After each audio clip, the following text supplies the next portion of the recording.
Selamat siang, perkenalkan nama saya Falsi Fajar Silaban dengan NIM 123400036. Pada pertemuan kali ini, pada video ini saya akan menjelaskan tentang tugas kuis propagasi gelombang radio, yang dimana itu ada dua, yang dimana pertama itu eh, untuk penjelasan pertama, dan kedua itu penjelasan tentang tugas dua kemarin.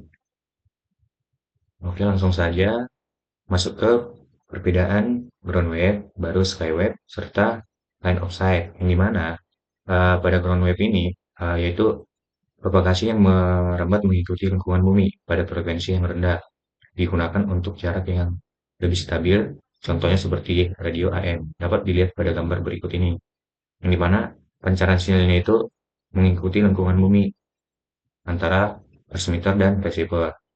Nah, prinsipnya ground wave ini yaitu eh, kayak saya jelaskan di awal tadi, yaitu merambat mengikuti permukaan bumi karena adanya efek diffraksi serta gelombang bisa sedikit membengkok mengikuti kelengkuan bumi karena adanya gaya gravitasi bumi. Karakteristiknya sendiri yaitu sangat bergantung pada konduktivitas tanah. Baru air laut adalah konduktor terbaik untuk metode ini karena redamannya meningkat seiring naiknya frekuensi. Eh, Metode ini hanya efektif low low frekuensi dan medium frekuensi. Kemudian ada skywave yaitu propagasi yang memanfaatkan pantulan lapisan ionosfer dengan mencapai jarak antar benua pada frekuensi tinggi, high frekuensi. Contohnya itu seperti radio amatir atau ORA-RI. Yang dimana dapat dilihat pada gambar ini, eh, pen- eh, pancaran sinyalnya itu dari transmitter itu memantul ke ionosfer, begitu terus sampai ke receivernya.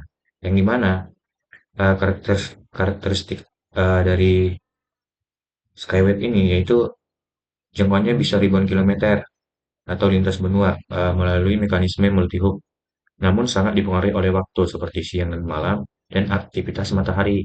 Oleh karena itu, pada propagasi ini sangat dipengaruhi oleh adanya siang dan malam serta cahaya matahari yang dimana itu akan mempengaruhi perambatan gelombangnya. Kemudian ketiga itu line of sight, yang dimana propagasi ini merambat lurus antar antena pada frekuensi yang sangat tinggi, terbatas oleh penghalang fisik. Yang dimana contoh jaringannya ini seperti 4G, 5G, WiFi, serta jaringan ini biasanya dipakai juga eh, untuk komunikasi satelit. Di mana dapat dilihat pada gambar ini, dari transmitter ke receivernya itu tidak ada penghalang, yang dimana pancaran jaringannya itu bisa langsung diterima oleh receiver. Dan prinsipnya ini perambatan garis lurus antar antena ini yaitu adalah mode dominan untuk frekuensi di atas 30 MHz. Karakteristiknya sendiri yaitu jarak jangkauannya dibatasi oleh cakrawala, optik bumi, dan penghalang fisik. Dan penerapannya seperti yang ada di contoh ini. Kemudian kita masuk ke perbedaan model propagasi klasik dan modern.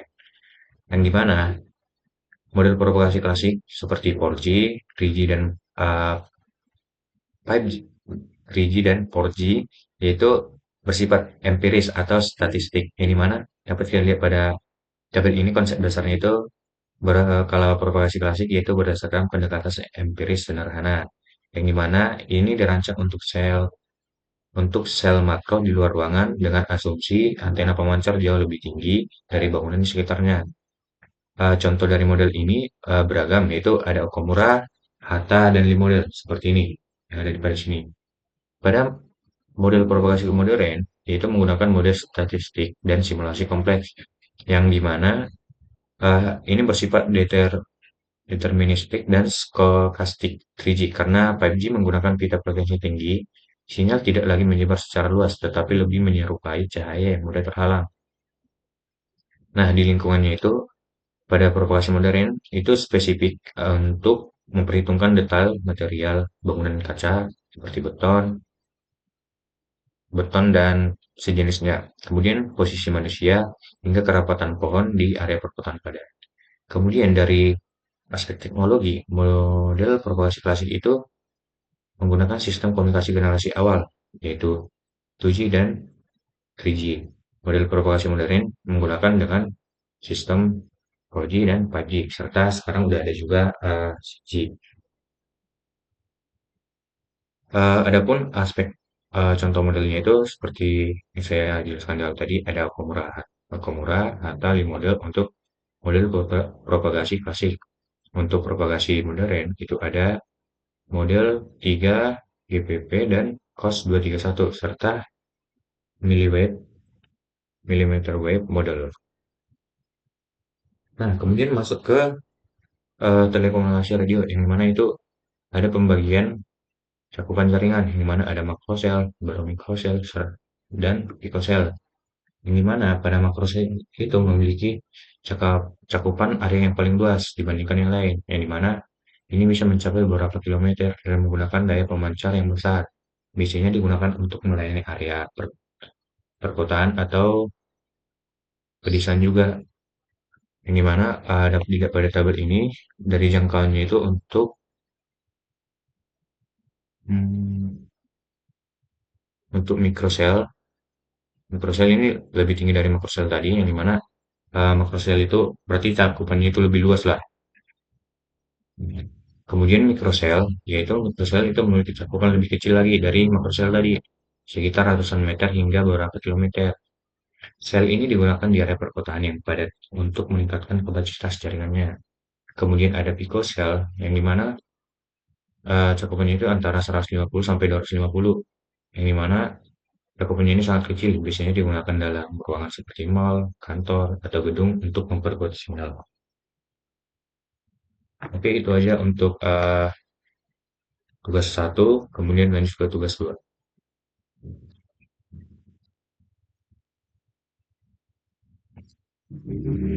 Oke, lanjut tugas dua. Materi yang saya ambil kemarin itu Dolly model. Nah, masuk ke latar belakangnya. Dolly model itu dalam sistem komunikasi nirkabel itu digunakan eh, untuk melakukan penghitungan propagasi, yang dimana pada di model ini yaitu lebih berfokus ke penghitungan pet loss-nya. Nah, dapat kita baca dalam video ini, dalam sistem komunikasi nirkabel, sinyal yang dipancarkan dari pemancar ke penerima akan mengalami pelemahan, yaitu pet loss akibat jarak, frekuensi, dan kondisi lingkungan, seperti gedung atau penghalang lainnya. Oleh karena itu, sangat diperlukan model propagasi untuk memperkirakan pelemahan sinyal agar perancangan jaringan komunikasi di area perkotaan maupun di wilayah tertentu dapat dilakukan dengan baik. Salah satu modelnya itu yaitu the Lee model. Lee model yaitu model empiris yang dikembangkan berdasarkan hasil pengukuran pada sistem seluler. Model ini digunakan untuk memperkirakan pet loss dengan mempertimbangkan parameter seperti jarak, frekuensi, tinggi antena, dan kondisi wilayah. Nah, masuk ke konsep propagasi Lee model. Pada propagasi Lee model ini, sinyal dari base station merambat menuju mobile station. Selama proses propagasi, sinyal dapat mengalami beberapa gangguan atau perubahan, yang dimana yang pertama itu ada reflection, yaitu pantulan oleh gedung. Kemudian kedua ada diffraction, yaitu pembelokan oleh penghalang. Kemudian scattering, yaitu penyebaran oleh objek kecil, yang dimana waktu kita melakukan pemancaran dan sinyal gelombang kita mengenai mengenai suatu objek kecil, itu akan objeknya itu memiliki karakteristik yang dimana itu menghamburkan gelombang itu. Kemudian akibat dari proses-proses ini, yaitu reflection, diffraction, dan scattering, akibatnya daya sinyal itu berkurang sehingga terjadi phase loss yang dapat diperkirakan menggunakan Lee model. Nah, adapun persamaan Lee model. Model Lee adalah model hukum pangkat dengan parameter yang diambil dari pengukuran di sejumlah lokasi, bersama dengan prosedur untuk menghitung ketinggian antena stasiun pangkalan efektif yang mempertimbangkan variasi di wilayah tersebut. Berikut persamaan Lee model, yang mana yaitu L sama dengan 10N log R dikurang dengan 20 log HB F efektif dikurang dengan V0 dikurang dengan 10 log HM ditambah 29, yang mana terangannya yaitu L sebagai pet loss atau pelemahan sinyal, baru N itu pet loss eksponen, yaitu konstanta yang menunjukkan tingkat pelemahan terhadap pelemahan sinyal terhadap jarak. Kemudian R yaitu jarak antara base station dan mobile station dalam kilometer. Kemudian HB efektif yaitu tinggi efektif antena base station, baru P0 yaitu konstanta daya referensi yang bergantung pada kondisi lingkungan dalam dB. Baru HM yaitu tinggi antena mobile station atau penerima dalam meter. Kemudian 29 ini konstanta tambahan dalam modeli untuk menyesuaikan hasil perhitungan dengan data pengukuran di lapangan. Oke, lanjut ke contoh soalnya. Nah, di contoh soal ini ada soal yaitu sebuah sistem komunikasi seluler berada pada lingkungan suburban dengan parameter dari double Lie model. Yang dimana pet lossnya di sini pet loss eksponennya itu n sama dengan 3,84. Baru konstanta lingkungannya di minus 61,7 dB. Baru jarak antara base station dan mobile yaitu sama dengan 2 km. Baru tinggi antena base station efektif HB atau HB efektif yaitu 30 meter dan tinggi antena mobile HM 1,5 meter.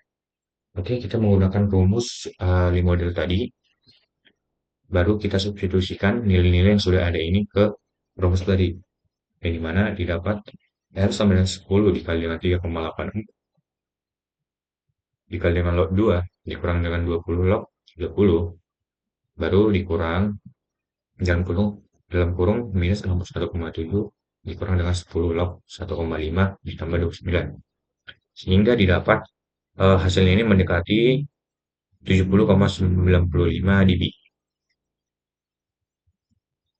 Oke, masuk ke selanjutnya yaitu parameter. Nah, parameter yang dibutuhkan untuk konsep di model ini yaitu frekuensi operasinya, baru jarak antara base station dan mobile, kemudian tinggi antena BTS, baru tinggi antena receiver, jenis lingkungan, urban, suburban, ataupun rural. Parameter utama yang ditampilkan pada tabel adalah jarak distance antara pemancar dan penerima, daya sinyal yang diterima dalam satuan dBm, serta jenis lingkungannya itu mikrojon, tempat pengukuran dilakukan. Dari tabel ini dapat dilihat bahwa semakin jauh jarak pengukurannya itu, nilai daya yang diterima semakin kecil karena terjadi pet loss selama propagasi sinyal berlangsung. Selain itu, biasanya menyebabkan pelemahan sinyal lebih besar dibandingkan area pores. Yang dimana sini ada dua area saja. Ini saya ambil penelitian di beberapa penelitian. Yang dimana di sini dia melakukan penelitiannya itu dalam zona atau dalam wilayah forest atau hutan dan bangunan. Yang dimana di data ini digunakan sebagai dasar untuk menentukan parameter pada di propagation model. Nah, kemudian selanjutnya itu kelebihan dan kekurangan dari Lie model dengan model-model lain.